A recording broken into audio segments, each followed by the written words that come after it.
أما بعد فأعوذ بالله من الشيطان الرجيم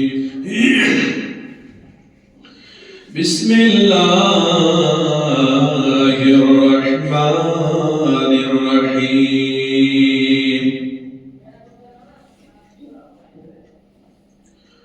قل إن كان آباؤكم وأبناؤكم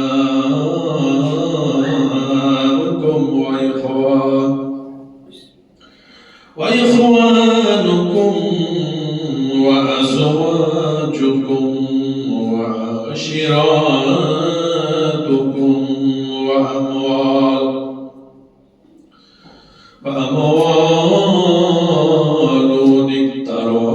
اقترفتموها وتجارة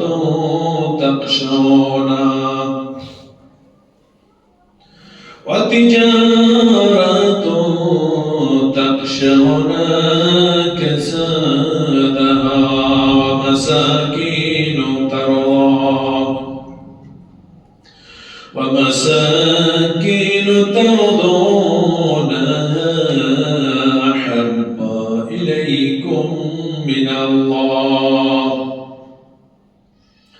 أحب إليكم من الله ورسوله وجهاد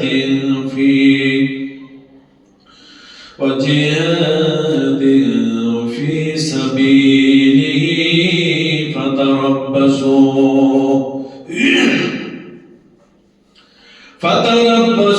فتربصوا حتى يأتي الله بأمره والله لا يهدي القوم الفاسقين. بارك الله لكم في القرآن العظيم ونفعني إياكم بالآيات والذكر الحكيم فإنه تعالى جواد كريم مالك رؤوف رحيم.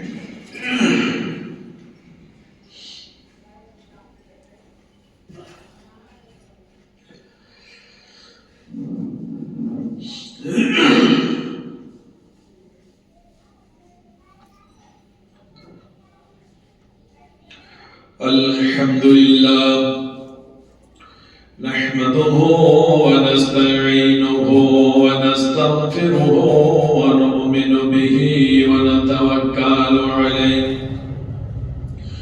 ونعوذ بالله من شرور أنفسنا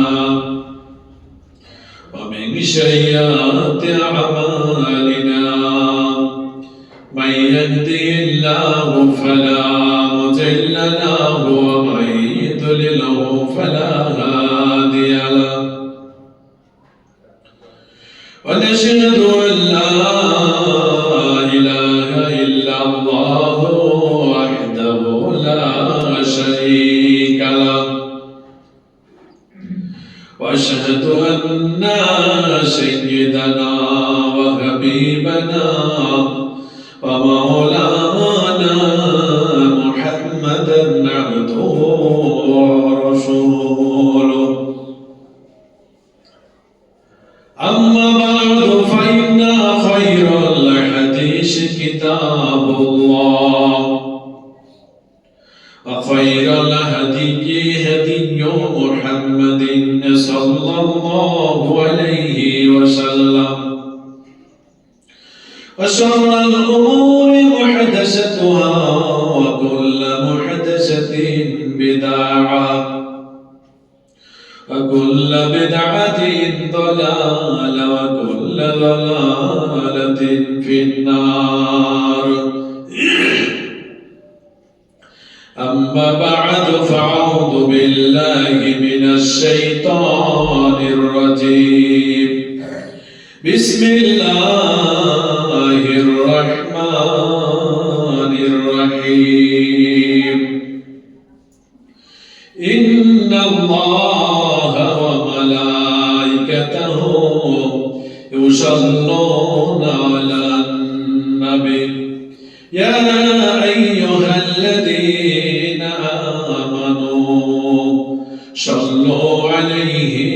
وسلموا تسليما اللهم صل على محمد وعلى آل محمد كما صليت على إبراهيم وعلى آل إبراهيم إنك حميد مجيد اللهم بارك على محمد وعلى آل محمد كما باركت على إبراهيم وعلى آل إبراهيم إنك حميد مجيد উপস্থিত মুসল্লিবৃন্দ, আমরা খুতবার শুরুতে সেই মহান আল্লাহ দরবারে শুকরিয়া আদায় করি যে আল্লাহ তাআলা আমাদেরকে পবিত্র মাহে রমজান মাসের পূর্বের মাস শাবান মাসে, যেই মাসে আল্লাহ রাসূল বেশি বেশি নফল সিয়াম আদায় করেছিলেন, সেই মাসে আল্লাহ তাআলা আমাদেরকে পবিত্র মসজিদে, যে মসজিদে ইমাম সাহেব পৃথিবীর যত মানুষকে দ্বীনে দাওয়াত দেয়, ইসলাম, কোরআন এবং হাদিসের কথা বলে, যত মানুষ দাওয়াত দেয়, কোন মানুষ বলতে পারবে না যে আমি 100% দ্বীনের দাওয়াত দিতে পারবো বা পারছি। একমাত্র 100% দ্বীনের দাওয়াত দেন তিনি, যিনি হচ্ছেন মুয়াজ্জিন। মুয়াজ্জিন দিনে 5 বার যে দাওয়াতটা দিচ্ছেন, মানুষকে নামাজের জন্য ডাকছেন, নামাজের ভিতরে যে শব্দগুলি আসছে, তাতে একমাত্র এই পৃথিবীর মধ্যে যিনি মুয়াজ্জিন, তিনি একমাত্র মানুষদেরকে 100% দ্বীনের দাওয়াত দিচ্ছেন। তো মুয়াজ্জিন যে আমরা আপনাদেরকে ডেকেছেন, হাইয়া আলাস সালাহ, হাইয়া আলাল ফালাহ, তোমরা আসো, আল্লাহর অফিসে আসো, মসজিদে আসো, এসে তোমরা হাইয়া আলাল ফালাহ, ইহকাল এবং পরকালের যত কল্যাণ আছে, যত শান্তি আছে, সব এখান থেকে লুটে নিয়ে চলে যান। এত সুন্দর ভাষা, এত সুন্দর বাক্য দিয়ে ডাকার পরেও অনেক মানুষের ভাগ্যে এটা জুটছে না। আমাদের জুটেছে, এই জন্য আমরা শুকরিয়া আদায় করি, আলহামদুলিল্লাহ। শতকোটি দরুদ এবং সালাম বর্ষিত হোক সেই রাসূলের উপরে, যে রাসূলের মাধ্যমে ইসলাম ধর্মটা মানুষের কাছে পৌঁছে দিয়েছেন। মানুষ শুধু দৃষ্টির মধ্যে যা কিছু দেখে, তা কিছু জ্ঞান রাখে, তা কিছু বিশ্বাস করে, কিন্তু দৃষ্টির বাইরে কিছু জিনিস রয়েছে যে রাসূলগুলি আমাদের আইডিয়া, চোখের বাইরে, আমাদের জ্ঞানের বাইরে, সেগুলি আমাদেরকে রাসূল আমাদের কাছে সেগুলি প্রমাণ করেছেন, আমাদেরকে সেগুলি জানাচ্ছেন। না হলে আমরা জানতে পারতাম না। কবরে আযাব হয় আমরা জানতে পারতাম না, রাসূল আমাদেরকে সেই খবরটা দিয়েছেন। জান্নাত জাহান্নাম আছে আমরা জানতাম না, যে ভালো কাজের শান্তির জায়গা, ফলাফল হিসাবে জান্নাত, চিরসুখীর জায়গা জান্নাত আছে, আল্লাহ রেখেছেন। আর মন্দ কাজ করলে চির দুঃখের কূপ জাহান্নাম রেখেছেন। এটা আল্লাহ রাসূল মিরাজে গিয়ে সচক্ষে দেখে এসে আমাদেরকে বলেছেন। তো আল্লাহ রাসূল আমাদের চোখের বাইরে, আমাদের চিন্তাধারা ক্ষমতার বাইরে কিছু খবর আমাদেরকে দিয়েছেন, যে রাসূল, সেই রাসূলের আমাদের সংক্ষিপ্ত দোয়া এবং দুরূদ আমরা সবাই বলি আল্লাহুম্মা আমিন, আল্লাহুম্মা সাল্লি আলাইহি, আল্লাহুম্মা বারিক আলাইহি। তো আমি আপনাদের সামনে মিরাজ থেকে আলোচনা করতে করতে নামাজ এবং রোজা দুটাই চলছে, যেহেতু সামনে রোজা আসছে, এজন্য কিছু বলা দরকার। আপনারা হয়তো জানেন প্রতি বছর মৌসুমে মৌসুমে আলোচনা করা হচ্ছে, তারপর আপনাদের স্মরণ করিয়ে দেওয়ার জন্য আবার আমি সেইগুলি আপনাদের সামনে তুলে ধরে আসছি। তো মিরাজের সমস্ত কথা আলোচনাগুলি আমি শেষ করতে পারিনি, যেহেতু শাবান মাস চলে এসেছে, এজন্যই আমি ফিরে চলে এসেছি নামাজ বিষয়ে এবং সিয়ামের বিষয়ে। তো এই যে আমরা সিয়ামে, আমরা যে এই শাবান মাসে আমরা সিয়াম রাখছি, এগুলি অনেক সওয়াব রয়েছে। যদিও এইগুলি নফল, তারপরও অনেক সওয়াব রয়েছে। বিভিন্ন হাদিসে পাওয়া যায় বিভিন্ন রকমের ফজিলত, উপকার এই সিয়ামের। তো কোন কোন হাদিসে পাবেন যে ব্যক্তি একটা নফল সিয়াম করবে, যেমন মুহররমের সিয়াম রয়েছে, এই শাবান মাসের সিয়াম রয়েছে। শাবান মাসের সিয়াম হিসাব তো অন্যরকম, ফরজের তুলনা করা হয়েছে। তো যে ব্যক্তি সিয়াম পালন করবে, ওই ব্যক্তি থেকে জাহান্নামকে, ওই ব্যক্তির চেহারা থেকে জাহান্নামকে, ওই ব্যক্তির বডি থেকে জাহান্নামকে এত দূরত্ব করবে, কোন কোন হাদিস আছে 70 বছরের রাস্তা, আবার কোন কোন হাদিস আছে 100 বছরের রাস্তা। যে ব্যক্তি একটা সিয়াম পালন করবে, তার ফজিলত, তার উপকার হচ্ছে ওই সায়াম ব্যক্তিকে জাহান্নাম থেকে এত দূরে রাখবে 70 বছরের পথ। আবার কেউ কেউ বলে 1000 রাস্তা, 100 বছরের পথ। এতটুকু একটা সিয়ামের ফজিলত, একটা নফল সিয়ামের ফজিলত, যে সিয়ামটা আমরা বর্তমানে এখন এই শাবান মাসে করছি। আবার কেউ কেউ বলছেন যে একটা সিয়াম রাখলে, ওই যে ব্যক্তি সিয়াম রাখবে সায়াম ব্যক্তি এবং জাহান্নাম এত দূরত্ব হবে যে একটা ঘোড়া দ্রুতগামী ঘোড়া 100 বছর ধরে যতদূর যাবে, অদূর পর্যন্ত জাহান্নামকে তাড়িয়ে দেওয়া হবে, দূরে সরিয়ে দেওয়া হবে।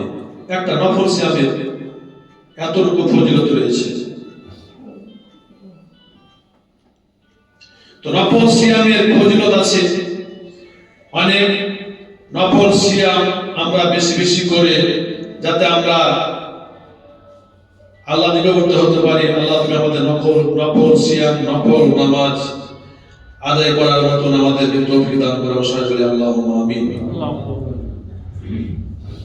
তো নফল সিয়ামের এই ফজিলত, নফল সিয়াম আমাদের রমজান মাসের পূর্ব প্রস্তুতি। তো নফল সিয়াম, বেশি বেশি সিয়াম রাখলে, মানুষকে যদি শরীরকে সুস্থ রাখতে হয় তো বেশি বেশি সিয়াম রাখতে হবে। বেশি বেশি সিয়াম রাখলে মানুষ শরীর সুস্থ থাকে। আর যদি মানুষ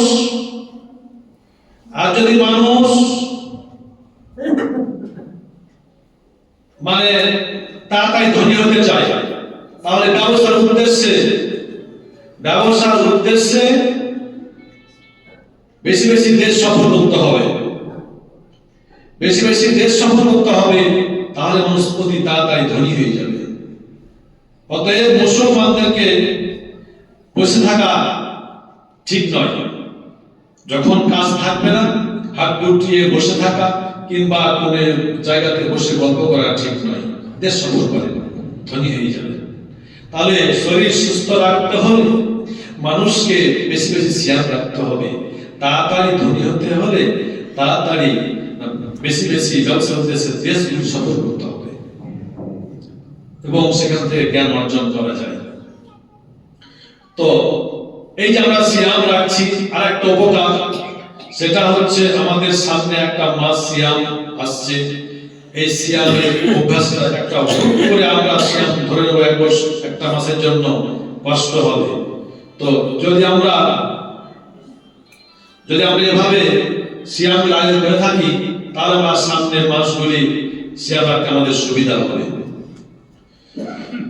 তো আজকে আমরা সিয়াম থেকে আমরা দূরে সরে গেছি, সওয়াব থেকে আমরা দূরে সরে গেছি, আমরা যাবতীয় জিকির আজকার থেকে আমরা কি হয়েছি, আমরা দূরে সরে গেছি। আজকে এত মূল্যবান সময়, অবসর সময়টা হচ্ছে একটা মুসলমানের হাদিয়া, উপহার। অবসর সময়টুকু মুসলমানদের জন্য উপহার। সময় কাটে না এরকম ইমানদার ব্যক্তিদের জন্য হবে না।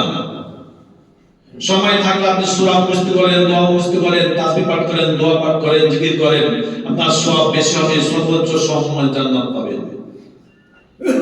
কিন্তু আমরা বসে বসে তাস পিটি, বসে বসে আমরা কি করি? আমরা বসে বসে দাবা খেলি, আমরা বসে বসে ইত্যাদি ইত্যাদি আমরা কাজ করি। তো আজকে দেখেন, যদি আপনারা ভাবেন বা বসে আলোচনা করেন যে সারা পৃথিবীর মুসলমানদের অবস্থা এমন কেন, সারা পৃথিবীর মুসলমানদের অবস্থা এমন নাজেহাল অবস্থা কেন, সব জায়গায় মাইর খাচ্ছে, মরছে, কারণটা কি? একজন অন্যদের বলে দিবে ভাই, কারণ হচ্ছে একটাই, এটা হচ্ছে আমেরিকার চক্রান্ত। চক্রান্ত করে মুসলমান রাষ্ট্রগুলিকে দ্বন্দ্ব লাগিয়ে দিচ্ছে, এভাবে মারামারি করছে। আবার কেউ বলছেন বাংলাদেশ অবস্থা এমন কেন, বলছে এটা ভারতের চাল। আবার কেউ বলবে যে না, এটা কারো চাল নয়, আমরা নিজের সেখানে কি করতে পারবো, আমাদের বাংলাদেশের প্রধানমন্ত্রীর চাল। এক একজন এক এক কথা বলে, এক একজন এক এক কথা বলে। কিন্তু আল্লাহ বলছেন জাহারাল ফাসাদু ফিল বাররি ওয়াল বাহরি বিমা কাসাবাত আইদিন নাস। ও পৃথিবীর মানুষ, কাউকে দোষ দিয়ে কোনো লাভ হবে না, কাউকে দোষ দিয়ে কোনো লাভ হবে না। তোমাদের দু হাতের কামাইয়ের দোষ, তোমাদের দু হাতের কামাইয়ের ফল। জাহারাল ফাসাদু ফিল বাররি ওয়াল বাহরি বিমা কাসাবাত আইদিন নাস। আজকে জলে মানুষদের প্রতি জলোচ্ছ্বাস, বিভিন্ন রকম অতিবৃষ্টি, অনাবৃষ্টি, স্থলে অ্যাক্সিডেন্ট, মারামারি, কাটাকাটি, হানাহানি, এইগুলি দুশ্চিন্তাকে লাভ হবে না, তোমাদেরই দু হাতের কামাই। এখন দেখেন যে আজকে ফিলিস্তিন বলে সাফ হয়ে গেল, বিভিন্ন প্রধানমন্ত্রীর উচিত যার সঙ্গে চিঠি দেওয়া, যাতে দেশগুলি শান্তি পায়। আমাদের দেশেও এই অবস্থা হচ্ছে, যাতে প্রধানমন্ত্রী, প্রেসিডেন্টের উচিত চিঠি দিয়ে, জাতিসংঘে চিঠি দিয়ে দেশটাকে, পৃথিবীটাকে শান্তি করার ব্যবস্থা করা উচিত। তখন বলেন সারা পৃথিবীর বাদশাগুলির বেশি শান্তি দেওয়ার ক্ষমতার মালিক না আল্লাহ বেশি ক্ষমতা দেওয়ার মালিক? একমাত্র সমস্ত বাদশার বাদশা তিনি সারা পৃথিবী শান্তি দিতে পারেন, শান্তি রাখতে পারেন।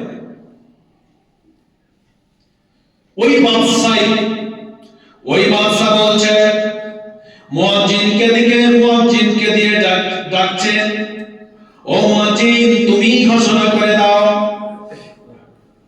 আমি সারা পৃথিবীর বাদশা, সারা পৃথিবীর মালিক। মানুষ যে শান্তি পাবে, কোথায় শান্তি পাবে, আমি সেই খবরটা বলছি। ও মুয়াজ্জিন, তুমি ঘোষণা করে দাও যে হাইয়া আলাস সালাহ, তোমাদের যখন নামাজের সময় হবে তোমরা নামাজে চলে আসো, তোমরা 100% মুসলমান, তোমরা মসজিদে চলে আসো। হাইয়া আলাল ফালাহ, এখানে সব কিছু শান্তি, তোমাদের ইহকালে এবং পরকালে তোমাদের শান্তি ভরা আছে। আজান হচ্ছে, মুয়াজ্জিন ডাকছে যে আসো, নামাজের দিকে আসো। আমরা সেরে খেয়াল নাই, তখন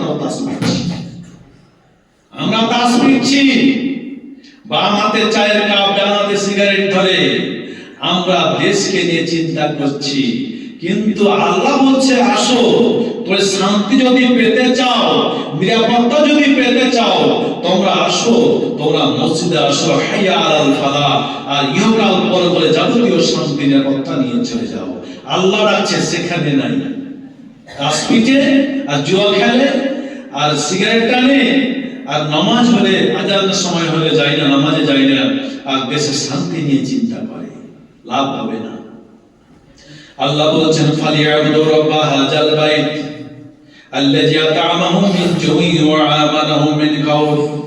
হে পৃথিবীর মুমিন বান্দারা ও আমার মুসলমান বান্দারা, তোমরা ফালিয়াবুদু রাব্বা হাযাল বাইত, তোমরা যখন আমাদের সময় হবে আমার ঘরে চলে আসো, তোমার রবের ঘরে চলে আসো, তোমার রবের ঘরে যদি 5 ওয়াক্ত তোমরা যদি হাজিরা দিতে পারো, তাহলে তোমাদের বড় বড় দুইটা লাভ হবে।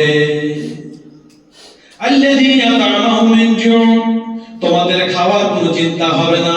যখন তোমাদের রুজির অভাব হবে, যখন তোমাদের খাওয়ার সমস্যা হবে, ওই সময় তোমাদের বাড়িতে, তোমাদের গ্রামে, তোমাদের দেশে আমি আসমান থেকে ডালি ভরে ভরে তোমার খাওয়ার ব্যবস্থা করে দেব। রব্বা হাযাল বাইত, শুধু তোমরা করো কি? তোমরা 100% তোমরা কোথায় যাও? মসজিদে খাচ্ছ, আমার ইবাদত করো, তারপর আমি দেখে নিচ্ছি। আল্লাযী আতামাহুম মিন জু', তোমাদের খাওয়ার অভাব হবে না। যদি নামাজ পড়ো, ঠিক মতন ঈমান রাখো, তোমার অভাব হবে না, খাওয়ার অভাব হবে না। কিন্তু আজকে কত বড় পেট, কতটি খেতে পারো? আজকে লাখ লাখ টাকার ঘুষ খাও, কোটি কোটি টাকা দিয়ে সুদ খাও, তোমার মনে হয় পেট আল্লাহ ভরাতে পারবে না? তারা তো বলছে তোমাদের খাওয়া চিন্তা করতে হবে না, তোমাদের রুজির অভাব হবে না, রুজির মালিক আমি, আমার নাম রাজ্জাক। তোমরা কাজ করো, শুধু কি আমার হুকুমটা পালন করো।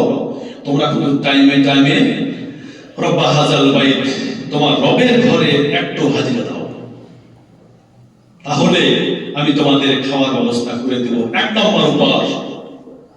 2 নম্বর উপহার হচ্ছে ওয়া আমানা মিন খাউফ, যখন কোন ইহুদি খ্রিস্টান বিধর্মীদের পক্ষ থেকে তোমাদের প্রতি হুমকি আসবে, তোমাদের প্রতি অত্যাচার আসবে, তোমাদের প্রতি আক্রমণ আসবে, তখন আমি নিরাপত্তার ব্যারিকেড দিয়ে দেব। কেউ তোমাদের অন্যায় অত্যাচার করতে পারবে না, জুলুম করতে পারবে না। দেখেন, আল্লাহ যে জায়গায় তোমাদের নিরাপত্তা, যে জায়গায় ইমানদার মুসলমান ব্যক্তিদের নিরাপত্তা, যেখানে খাওয়ার অভাব হবে না, গোডাউন ভর্তি হয়ে যাবে, সেই জায়গায় নাই। তাহলে চাপাই নবাবগঞ্জ যাওয়ার রাস্তা শিবগঞ্জ দানিহাটি দিয়ে আপনি বারোগড়িয়া হয়ে যাবে, আপনি চলে যান সেই বিপরীত কাংসাটার অবস্থা ভর্তি, তাহলে কি চাপাই নবাবগঞ্জ পাবে না? সেই পাবে। তো আসলে যেখানে শান্তি, যেখানে রুজি, যেখানে নিরাপত্তা, সে রাস্তা আমরা নেই, সেখান থেকে চলে গেছি। এই জন্য আল্লাহ বলেন জাহারাল ফাসাদু ফিল বাররি ওয়াল বাহর বিমা কাসাবাত আইদিন নাস। কাকে দোষ চালাতে হবে না, কাকে দোষ চালাতে হবে না। দোষ শুধু তোমাদের, তোমার দুহাতের কামাইয়ের কর্ম তোমাদের ভালো নয়। এই জন্যই তোমাদের উপরে এত আজাব, এত নির্যাতন, এত লাঞ্ছনা, এত বঞ্চনা, এত টেনশন তোমাদের। আমরা যে জায়গায় আল্লাহ থাকতে বলছে, আমরা সেই জায়গায় নাই, সেখান থেকে সরে গেছি। আজকে তাসবিহ নাই, আজকে দোয়া নাই, শুধু মানুষের বিবাদ আর বোর্ড আর তাস আর আবি ঝাবি, নামাজ হচ্ছে, নামাজে যাই না, আর আমরা আজে বাজে কথা বলে থাকি। আসলে আজকে মুসলমান অজ্ঞ হয়ে গেছে, মূর্খ হয়ে গেছে, ইসলামী জ্ঞান নীতি থেকে চলে গেছে। এই জন্য আজকে মুসলমান সঠিক জিনিসটা বুঝতে পারছে না। যখন যেটা ভালো মনে করছে, হিন্দুদের মতো ছেড়ে করছে। হিন্দুদের কোনো ধর্মীয় জ্ঞান নেই, যখন যাকে পাই তার সামনে মাথা ঠুকে। তো আজকে মুসলমানের অবস্থা তাই হচ্ছে, মূর্খ হয়ে গেছে, যেভাবে মন সেভাবে তার ইবাদত বন্দেগী করছে। তা আল্লাহ বলছে লাভ হবে না। রব্বা হাযাল বাইত ফালিয়াবুদু রব্বা হাযাল বাইত, তোরা আমার ঘরে আয়, তোদের রবের ঘরে আয়, সিজদা কর। আল্লাযী আত'আমাহুম মিন জু', তোদের খাওয়ার অভাব হবে না, আমি খাওয়া পূর্ণ করে দেব। ওয়া আমানা মিন খাউফ, আর নিরাপত্তার চাদর দিয়ে ব্যারিকেড দিয়ে দেব। কেউ অত্যাচার করতে পারবে না, কেউ মারতে পারবে না। আজকে দেখেন আল্লাহ বললেন যে তোমরা 10 বছর আগুন পার করো, তোমার জন্য জান্নাতের ঘর তৈরি হয়ে যাবে। তোমরা লা ইলাহা ইল্লাল্লাহু ওয়াহদাহু লা শারীকা লাহু লাহুল মুলকু ওয়া লাহুল হামদু ইউহয়ী ওয়া ইউমীতু ওয়া আলা কুল্লি শাইইন কাদির। পাঠ করো 10 বার, দিনে 10 বার, সকালে 10, বিকালে 10, 10টা বড় গুনাহ, 10টা বড় নেকি হয়ে যাবে। 10টা বড় গুনাহ মাফ হবে, 10টা বড় নেকি হয়ে যাবে। সেখানে আমরা নাই। 3টা সূরা পাঠ করলে এক কোরআন খতমের সময় সব পাওয়া যায়। কই আমরা সেখানে নাই, শুধু নাচ নিয়ে ব্যস্ত, আমরা দাবা নিয়ে ব্যস্ত, আমরা বিবাদ নিয়ে ব্যস্ত। নামাজ পড়ে মানুষের কত নেকি। দেখেন আপনার মাজা বা পায়ে কোনো সমস্যা থাকে, ঠিক মতন যদি আমরা রুকু সিজদা করতে পারি, আমাদের ব্যায়ামটা হয়ে যাবে। ব্যায়াম দুনিয়া ব্যায়ামেরও কাজ হয়। আর আমাদের জীবনের যত সাগিরা গুনাহ আছে একটা থাকলে শেষ হয়ে যাবে, নামাজের ফাঁকে ফাঁকে শেষ হয়ে যাবে। যে নামাজের ফাঁকে ফাঁকে গুনাহগুলো করি সে পাপগুলি শেষ হয়ে যাবে। মিশকাত শরীফে হাদিস এসেছে যে বাড়ির সামনে 5 বার গোসল করা নাই। একজন ব্যক্তি 5 বার গোসল করলে যেমন শরীরে গুনাহ থাকা সম্ভব নয়, সন্দেহ থাকে না, অন্তর্ভাবে যদি 5 বার নামাজ পড়বে তার জীবনে কোনো সাগিরা গুনাহ থাকবে না। আর সাগিরা গুনাহগুলি যদি আপনি পরিণত হয়ে যাবে, আমি বলেছিলাম যে আল্লাহ রাসূল বললেন যে সাহাবাদের বাচ্চাদের ছুটে পড়ো, যা যা পাবে তোমরা এখানে কুড়িয়ে নিয়ে এসে জমা করো। যদি পুরাতন নেকড়াও পাও, যদি তোমরা স্যান্ডেলও পাও, যা পাবে পাটকে যাবে পাথর টাথর সব হাতে করে জমা করো। সাহাবীরা এনে সব এসে স্তূপ হয়ে গেল। সাহাবীরা বলছে হুজুর এইগুলি কি? পাথরের বা কি দাম, একটা ঢেলের বা কি দাম, একটা নেকড়ার দাম, একটা ছিঁড়া স্যান্ডেলের বা কি দাম, এলাই না কি হবে? বলছে না, আমাদের যত দূর এসেছে তাকে একটা একটা করে একটা স্তূপ হয়ে গেল। আল্লাহ রাসূল জিনিসকে বোঝানোর ব্যাপারটা বললেন, বলে এই যে দেখো তোমরা যে জিনিসগুলি একটা একটু করে নিয়ে এসেছে, যে একটা স্তূপ হয়ে গেল, পালা হয়ে গেল, অনুরূপ ভাবে তোমাদের ছোট গুনাহকে ছোট মনে করিও না, এই ছোট গুনাহগুলি একত্রিত হয়ে যাবে, মহান স্তূপ হয়ে যাবে। তো যেমনি 5 ওয়াক্ত নামাজ পড়বে ছোট গুনাহ থাকবে না, ছোট গুনাহ থাকবে না। তারপর যদি থাকে, যখন নামাজে দাঁড়াবে তখন আপনার গুনাহগুলিকে এক জায়গাতে পুটলি করে মাথায় দিয়ে দেওয়া হয়। রুকুতে যাবেন, মাথায় কিছু রাখা হয়, থাকবে, পড়ে যাবে, তখন আবার সমস্ত পাপের বোঝাটা পুড়ে শেষ হয়ে যাবে। এই দেখেন 8টা জান্নাত, একটা চাইতে অপরটা দাম একটু মূল্য বেশি। তো মানুষ যখন জান্নাতে যাবে তখন তো জান্নাতে গিয়ে সমস্ত মানুষের মনের কামনা বাসনা শেষ হয়ে যাবে, নাই পাইনি এমন কোন জিনিস থাকবে না, সব কিছু থাকবে। মানুষের আশা আকাঙ্ক্ষা আছে থাকবে না, কিন্তু একটা আকাঙ্ক্ষা থাকবে, একটা আশা থাকবে। মানুষ যখন জান্নাতগুলি তালা তালা হয়ে থাকবে, নিচতলার জান্নাতীরা যখন উপরতলার সুযোগ সুবিধাগুলি দেখবে, কি তারা সুযোগ ভোগ করছে, কি সুবিধা ভোগ করছে, তখন তারা আফসোস করবে। নিচতলা জান্নাতীরা উপরতলার সুযোগ সুবিধা দেখে আফসোস করবে। আসলে জান্নাতে আফসোস করার কিছু নাই, সব পূর্ণ পাবে, কিন্তু নিচতলা জান্নাত চাইতে উপরতলা জান্নাতীদের একটু সুযোগ সুবিধা বেশি। তো যখন নিচতলা জান্নাতীরা উপরতলা জান্নাতীদের লোকদের যখন সুযোগ সুবিধা বেশি দেখবে, তখন তার নিচতলা জান্নাতীরা আফসোস করবে। আহারে, আমরা দুনিয়ায় গিয়ে যদি তাস খেলে খেলে সময় নষ্ট না করতাম, আমরা যদি দুনিয়ায় যদি দাবা খেলে সময় নষ্ট না করতাম, বসে বসে যদি গীবত না করতাম, যদি বসে আমরা যদি সূরা কুল পাঠ করতাম, যদি আমরা তাসবিহ তাহলিল জিকির করি যদি আমরা বেশি করতাম, তাহলে আমাদের কি বেশি হয়ে যেত। আর নেকি বেশি হয়ে আমরা উপরতলায় জান্নাতের আমরা অধিকারী হয়ে যেতাম, এবং সেইখানে আমরা যাবতীয় সমস্ত সুবিধাগুলি ভোগ করতে পেতাম। জান্নাতে কোনো আশা নাই, তবে দামি উপরতলা জান্নাতীদের সুযোগ সুবিধা দেখে নিচতলার জান্নাতীরা এই আফসোসটা করবে যে দুনিয়াতে আমরা সময়টা এমনি কাটিয়ে না দিয়ে, রাস্তায় চলতে চলতে অন্য কিছু মনে চিন্তা না এনে, বসে বসে অন্য কিছু গল্প না করে, তাস না খেলে সময়টা না কাটিয়ে, দাবা না খেলে সময়টা না কাটিয়ে, রাস্তায় চলতে চলতে সূরা কুল পাঠ করতাম, যদি সূরা ফাতিহা পাঠ করতাম, যদি আমরা অন্যান্য তাসবিহ পাঠ করতাম, তাহলে আমাদের অনেক নেকি হতো। আর অনেক নেকি হলে উপরতলাতে আমার স্থান হতো, ওই জান্নাতের অধিকারী হতাম, আমরাও ঠিক ওর মতো সুবিধা ভোগ করতাম। দেখেন, এই জন্য বললাম যে মুসলমানদের, ইমানদার ব্যক্তিদের সময় নাই। যদি সময়টা পাই তাহলে এটা উপহার মনে করতে হবে, ওই সময়টা কাজে লাগাতে হবে। ওই সময়টা আমাদের এমনি অতিবাহিত করা যাবে না। তো আজকে আমরা বেশি এই অবস্থা পড়েছি, বিপদে আছে। আজকে ফিলিস্তিন শেষ হয়ে যাচ্ছে, আজকে সিরিয়া এই অবস্থা হচ্ছে, তুরস্ক চাপের মধ্যে আছে, পাকিস্তান চাপের মধ্যে আছে, বাংলাদেশ চাপের মধ্যে আছে। কেন? কারণটা কি? সেই কারণটা আল্লাহ সূরা তাওবায় 24 নম্বর আয়াতে বলছেন, তোমাদের কারণটা হচ্ছে এটা। সে কারণটা কি? قل إن كان آباؤكم وأبناؤكم وإخوانكم وأزواجكم وعشيرتكم وأموال اقترفتموها وتجارة تخشون كسادها ومساكن ترجونها أحب إليكم من الله ورسوله وجهاد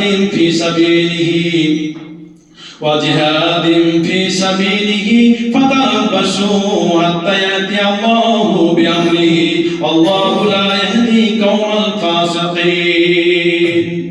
এটাই হচ্ছে আমাদের কারণ। এই কারণে আজকে মুসলমানরা আল্লাহকে চেয়ে ডেকে পাশে পাচ্ছে না। সে কারণটা কি? আল্লাহ বলছেন, হে নবী তুমি বলে দাও, যদি তোমাদের ইনকানা আবাউকুম, তোমরা যদি বেশি মহব্বত করো, বেশি আগ্রহ দেখাও পিতার প্রতি, সন্তানের প্রতি, ওয়াইখওয়ানুকুম এবং তোমাদের ভাইয়ের প্রতি, ওয়া আজওয়াজুকুম তোমাদের স্ত্রীর প্রতি, ওয়া আশিরাতুকুম এবং তোমাদের আত্মীয়স্বজনের প্রতি, ওয়া আমওয়ালুন ইকতারাফতুমুহা এবং তোমাদের যে সম্পদগুলি তোমরা ইনকাম করছো সেই সম্পদগুলির প্রতি, ওয়া তিজারাতুন তাকশাউনা কাসাদাহা এবং তোমাদের ব্যবসা বাণিজ্য লস হয়ে যাবে, এই জন্যই তোমরা ইসলামকে বাদ দিয়ে অন্য যুগে পড়ছো, বা মাসাকিনা তারজাউনাহা এবং তোমাদের যে বাড়ি ঘরকে পছন্দ করো সেদিকে আহাব্বু ইলাইকুম। তাহলে এই যে তোমার পিতা, তোমার ভাই, তোমার সন্তান, তোমাদের বাড়ি গাড়ি, তোমাদের মাল সম্পদ, এইগুলি যদি বেশি প্রাধান্য দাও, ভালোবাসো, আহাব্বু ইলাইকুম মিনাল্লাহ, আল্লাহর চাইতে বেশি এদেরকে মহব্বত করো, ওয়া রাসূলের চাইতে বেশি মহব্বত করো, ওয়া জিহাদিন ফি সাবিলিহি এবং আল্লাহর দ্বীনকে, আল্লাহর ধর্মকে টিকে রাখার জন্য চেষ্টা না করো, এই তিনটা জিনিসকে যদি বাদ দিয়ে দাও আর যদি তোমরা ওদিকে ঝুঁকে পড়ো, ওদিকে নিয়ে দুনিয়া মেতে থাকো, বাড়ি গাড়ি মাল, ছেলে কিভাবে বড় করা যাবে, ছেলের জন্য জমি কিভাবে করা যাবে, পিতামাতার শান্তি, আত্মীয়স্বজন, এই সেই যদি মেতে থাকো, আল্লাহ এবং রাসূলের রেখে যাওয়া এই তিনটা জিনিসকে যদি তোমরা বাদ দিয়ে দাও, ভুলে থাকো, তাহলে আল্লাহ বলছেন কি করো? ফাতারাব্বাসু, সতর্ক করছে আল্লাহ, ফাতারাব্বাসু তোমরা অপেক্ষা করো, হাত্তা ইয়াতি আল্লাহু বিআমরি, আল্লাহর হুকুমের, আল্লাহর আদেশের জন্য তোমরা অপেক্ষা করো। যখন তোমরা দুনিয়া নিয়ে মেতে যাবে, বাপের ভালোবাসা, মায়ের ভালোবাসা, সন্তান এবং ভাই, আত্মীয় স্বজন, ধন সম্পদ, ব্যবসা বাণিজ্য লস হয়ে যাবে, জন্যই যদি ওদিকে পাগল হয়ে থাকো, আল্লাহকে ভুলে যাও, রাসূলকে ভুলে যাও এবং আল্লাহর দ্বীনকে রক্ষা করতে হবে, এদিক থেকে যদি তোমরা সরে যাও, তাহলে আল্লাহ বলছেন ফাতারাব্বাসু, অপেক্ষা করো, আমি তোমাদের কে দুর্বল করে দিয়ে, আমি বেঈমান কাফের মুশরিক ইহুদি খ্রিস্টানদের শক্তিকে বাড়িয়ে দিয়ে তোমাদের প্রতি আমি বিজয় চালাবো। তো আজকে যে ফিলিস্তিন ধ্বংস হচ্ছে, কাদের কারণে? বেঈমানদেরকে আল্লাহ কোনদিন সাহায্য করবে না, আল্লাহ সাহায্য করবে ঈমানদারদেরকে সাহায্য করবে। কিন্তু আজকে আমাদের দোয়া কবুল হচ্ছে না কেন? ওই যে আল্লাহ বলছেন যে তোমরা কি হাইয়া আলাস সালাহ, হাইয়া আলাল ফালাহ, মুয়াজ্জিনকে দিয়ে যে ডাকাচ্ছে, ফালিয়াবুদু রাব্ব হাযাল বাইত আল্লাযী আতাহুম মিন জুই ওয়া আমানুহু মিন খাউফ, তোমরা আসো তোমার রবের ঘরে ইবাদত করো, তাহলে তোমাদের খাওয়ার অভাব হবে না, তোমাদের কোনো টেনশন নাই, তোমাদের নিরাপত্তা যা কাদা আমি আল্লাহ করব। সেখানে আমরা নাই, এই জন্য আমাদের উপরে চলছে। আল্লাহ বলছেন এই কোয়ালিটির দিকে তোমরা ছুটে পড়েছো, আর আল্লাহ রাসূলকে এদিন বানিয়ে রেখেছো, তোমাদের সুখ আর আসবে না, তোমাদের মুখে চামড়া উঠবে। তখন তোমরা হাজার ডাকো, তোমাদের ডাকে আমি সাড়া দেব না। মুআয বিন জাবাল একজন সাহাবী, কিয়ামতের মাঠে মানুষ যখন উঠবে, সব দল হয়ে উঠবে, আলেমদের দল আলাদা হবে, মুনাফিকদের দল আলাদা হবে, আপনার এইভাবে ইহুদির দল আলাদা হবে, বেনামাজি দল আলাদা হবে, আপনার দানবীরের দল আলাদা হবে, নামাজিদের দল আলাদা হবে, সব আলাদা দল হয়ে কিয়ামতের মাঠে উঠবে। এই জন্য আল্লাহ বললেন মান তাসাব্বা বিকাউমিন ফাহুয়া মিনহুম, কিয়ামতের মাঠে তুমি কেমন জায়গা চাও, ওই জায়গাটা এই দুনিয়ায় তৈরি করে নাও। আপনি যেমন মানুষের সাথে চলবেন, কিয়ামতের মাঠে হাসর নাসর আপনার সেই জায়গাতেই হবে। আপনি যদি নেশাখোরের সাথে চলেন, ওই নেশাখোরের জায়গাতে আপনি অসাদি উঠবেন।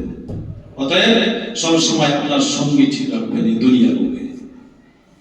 তো মুআয বিন জাবাল কিয়ামতের ময়দানে যেদিন মানুষ দল হয়ে উঠবে, আলেমের দল আলাদা হবে, মুনাফিকের দল আলাদা হবে, হাজিদের দল আলাদা হবে, বেঈমানদের দল আলাদা হবে।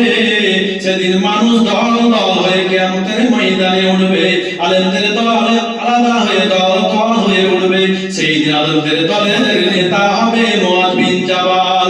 মুআয বিন জাবালের হাতে একটা পতাকা থাকবে, সে মুআয বিন জাবাল সমস্ত আলেমের সরদার হবে। এমন একজন সাহাবীকে আল্লাহ রাসূল হুঁশিয়ার করে দিয়েছেন, আল্লাহ রাসূল হুঁশিয়ার করে দিয়েছেন, মান তারাকা সালাত মাকতাবাতান মুতাআম্মাদান ফাকাদ বায়াতু মিন জিম্মাতাল্লাহ। ওহে মুআয বিন জাবাল শুনে নাও, যদি তুমি আমার সাহাবী আমার উম্মতকে পরবর্তীতে বলে দিও, হে মুআয বিন জাবাল তুমি শুনে নাও, যেই ব্যক্তি ইচ্ছাকৃতভাবে ভুলবশত পড়ছি বলে যদি নামাজকে কেউ কাজা করে দেয়, একটি ওয়াক্ত নামাজ যদি কেউ ছেড়ে দেয়, তাহলে তার আল্লাহর জিম্মা থেকে সে চলে যায়, জিম্মা কেটে যায়। এখানে বাল জ্বলছে, ওই পোল থেকে আসছে, মাঝখানটা কেটে দেবে 1 ইঞ্চি, বাল্ব জ্বলবে না, মাইক্রোফোন বন্ধ হয়ে যাবে। তদ্রূপ ভাবে আমরা যদি ইচ্ছাকৃতভাবে নামাজটা ছেড়ে দিই, আমরা যত ফিলিস্তিনের জন্য দোয়া করি না কেন, আমরা সারা বিশ্বের মুসলমানদের জন্য যত দোয়া করি না কেন, আমরা মৃত্যু ব্যক্তির জন্য যত দোয়া করি না কেন, আল্লাহ সেইটাকে সাড়া দিবেন। কারণ নামাজ ছেড়েছি, আমাদের সাথে সম্পর্ক আল্লাহর সম্পর্ক চলে গেছে। তা নামাজ কত গুরুত্বপূর্ণ জিনিস আমরা কিছুই মনে করছি না, তো যাও, পরবর্তী জুমায় পর থেকে আলোচনা হবে। আমার তৌফিক ইল্লা বিল্লাহ। তো এক ভাই